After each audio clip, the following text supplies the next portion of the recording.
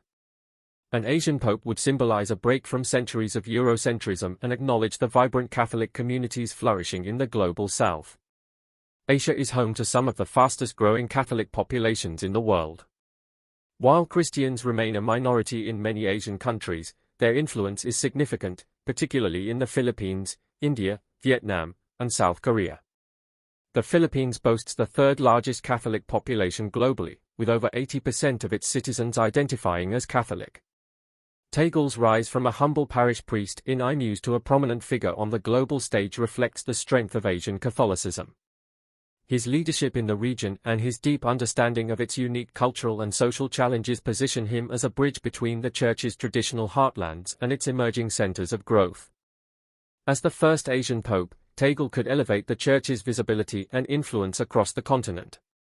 In nations where Christianity often exists alongside Buddhism, Hinduism, Islam, and other faiths, Tagle's emphasis on interfaith dialogue and cultural sensitivity could foster greater understanding and cooperation. Tagle's leadership has already demonstrated his ability to navigate Asia's complex religious landscape. In the Philippines, he has worked to build bridges between Catholics and Muslims. His unique position as an Asian leader also allows him to address the specific challenges faced by Catholic communities in the region. These include navigating religious minority status, advocating for social justice, and confronting political and economic inequalities. By amplifying the voices of Asian Catholics, Tagle could inspire greater engagement and solidarity within the global Church. As someone who has lived and worked across continents, he understands the importance of cultural diversity and inclusivity. His ability to navigate these dynamics has earned him respect among Catholics and leaders of other faiths and communities. In a time when the Church faces significant challenges, an Asian pope like Tagle could truly offer a path forward that embraces both tradition and modernity. For the Catholic Church, the possibility of an Asian pope is not just a symbolic shift, it is a reflection of its evolving identity and mission. If chosen, Tagle would make history while paving the way for a new era of global Catholicism. Humility, compassion, and leadership have been the hallmarks of Tagle's ministry, and Pope Francis has praised Tagle's alignment with the values that have defined his own papacy. "The Church needs a shepherd who understands the peripheries," Francis said. Many saw this statement as a direct nod to Tagle. For those who have followed Tagle's rise, this revelation was surprising yet fitting. Tagle embodies the same pastoral approach that has endeared Francis to millions. While Pope Francis has stopped short of explicitly naming Tagle as the next pope, his comments have been widely interpreted as an informal endorsement. Such a move would not be unprecedented. Historical accounts suggest that outgoing popes have occasionally expressed preferences for their successors, though the conclave process ultimately decides the outcome. Francis's alleged remarks carry significant weight because of the timing.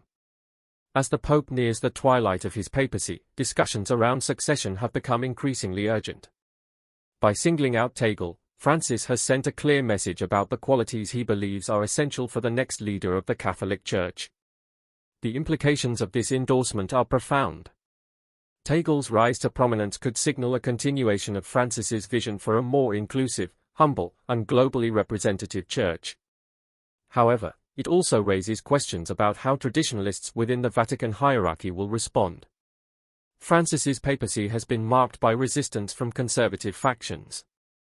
The prospect of Tagle as his successor may deepen these divisions. The conclave process, a moment of suspense, remains shrouded in secrecy and tradition. Cardinals from around the world gather in the Sistine Chapel, where they are locked away from external influences to vote on the Church's next leader. While the process is intended to be guided by the Holy Spirit, it is also influenced by complex dynamics, including regional representation, theological priorities, and personal alliances. Tagle's potential candidacy introduces a different layer of intrigue to the conclave. As a cardinal from the global South, he represents the growing demographic of the Catholic Church. Yet his rise may face resistance from those who favor a return to traditional European leadership. Additionally, his alignment with Pope Francis's progressive values could polarize voters. If this is the case, it would create a tense and unpredictable election.